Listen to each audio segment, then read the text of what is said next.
How y'all feeling today? Are you fired up? Are you ready to go? Now, Cincinnati, like a lot of Americans, you're having some fun today. Taking the day off, spending time with the kids. Some of you may be proud of your grilling skills. Every man thinks he can grill, whether he can or not. That's what Michelle says. Michelle says she's a better griller than me. I don't know. We'll have to have a grill off someday. But you're enjoying some good music, some good food, some famous Cincinnati chili.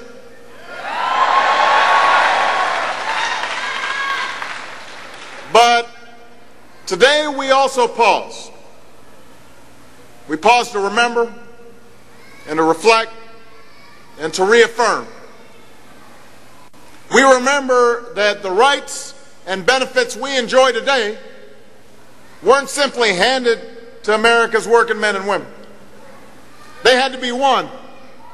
They had to be fought for by men and women of courage and conviction. From the factory floors of the Industrial Revolution to the shopping aisles of today's superstores, they stood up and they spoke out to demand a fair shake and an honest day's pay for an honest day's work.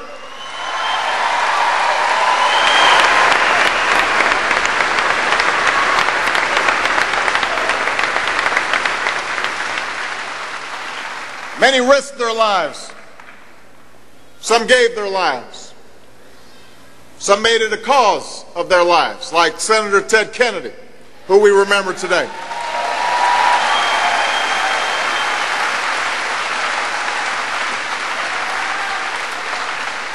So let us never forget much of what we take for granted. The 40-hour work week, the minimum wage, health insurance, paid leave, pensions, Social Security, Medicare, they all bear the union label. So as we remember this history, let's reflect on its meaning in our own time. Like so many Americans, you work hard, you meet your responsibilities, you play by the rules, you pay your bills. But in recent years, the American dream seems like it's been slipping away.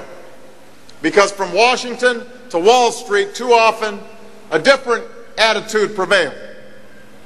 Wealth was valued over work, selfishness over sacrifice, greed over responsibility. The right to organize was undermined rather than strengthened. That's what we saw.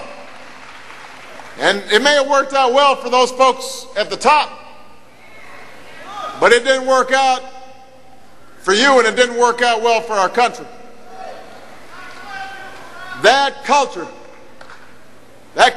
and the policies that flowed from it undermined the middle class and helped create the greatest economic crisis of our time.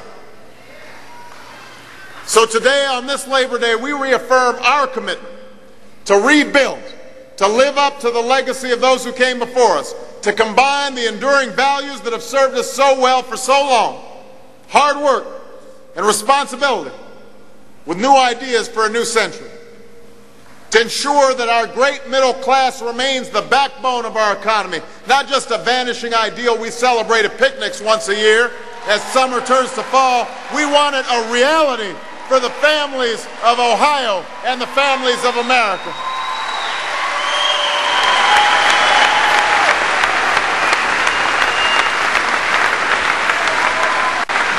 That's what we've been working to do ever since I took office. Now, I notice some people have already forgotten how bad it was just 7 months ago. You notice that? They've got sort of selective amnesia.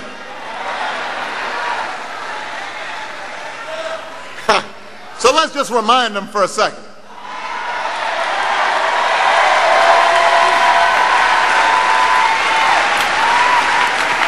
A financial system on the verge of collapse.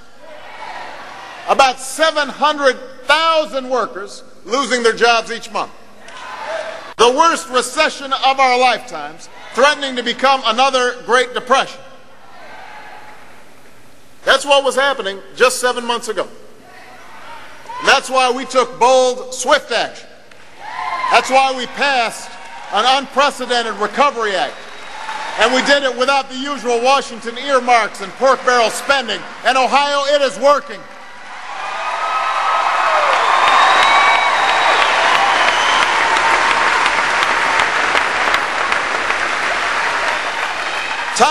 Times are still tough. Times are still tough, I know that, but we have given 95% of America's working families a tax cut. 4.5 million families in Ohio, including here in Cincinnati. A promise we made during the campaign, a promise I kept as President of the United States.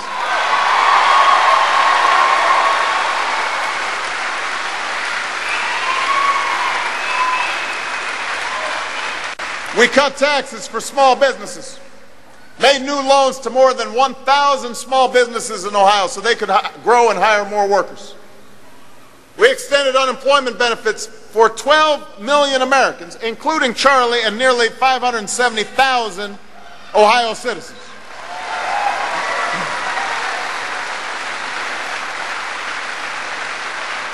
Across America, we've saved the jobs of tens of thousands of state and local workers, including teachers and first responders right here in Ohio. Don't take my word for it. Ask folks here in Ohio what they would have done if we hadn't passed the Recovery Act, the cuts they would have had to make, the taxes they would have had to raise. We're rebuilding America's infrastructure, including improvements to I-75 in Hamilton County, led by a local Cincinnati contractor.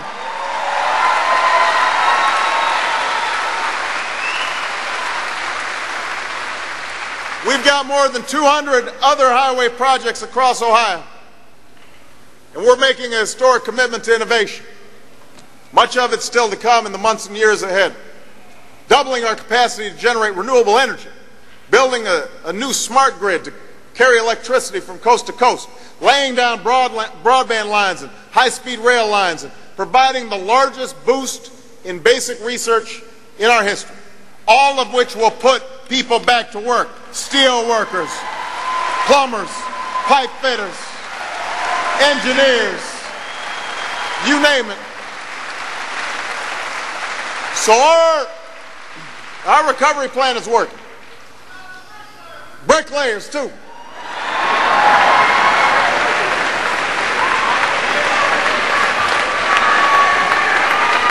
The financial system has been saved from collapse. Home sales are up. We're seeing signs of life in the auto industry. Business investment is starting to stabilize. For the first time in 18 months, we're seeing growth in manufacturing. When was the last time you heard that here in the United States of America?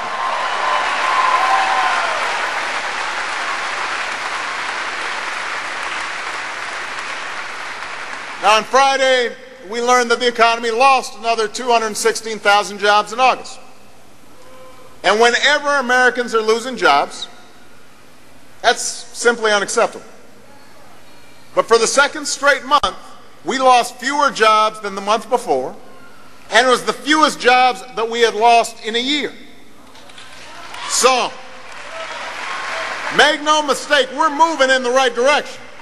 We're on the road to recovery, Ohio. Don't let anybody tell you otherwise.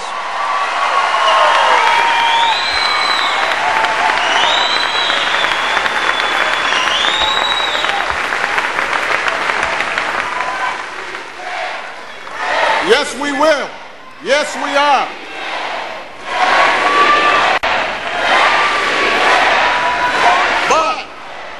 But my friends, we still have got a long way to go.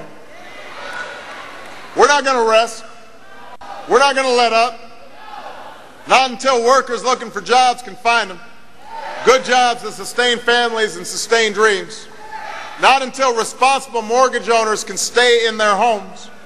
Not until we've got a full economic recovery and all Americans have their shot at the American dream. Now, we can't do that if we go back to that old economy, over-leveraged banks, inflated profits, maxed out credit cards, CEOs and bankers getting multi-million-dollar bonuses, an economy of bubbles and bursts, your wages and income stagnant while corporate profits soar.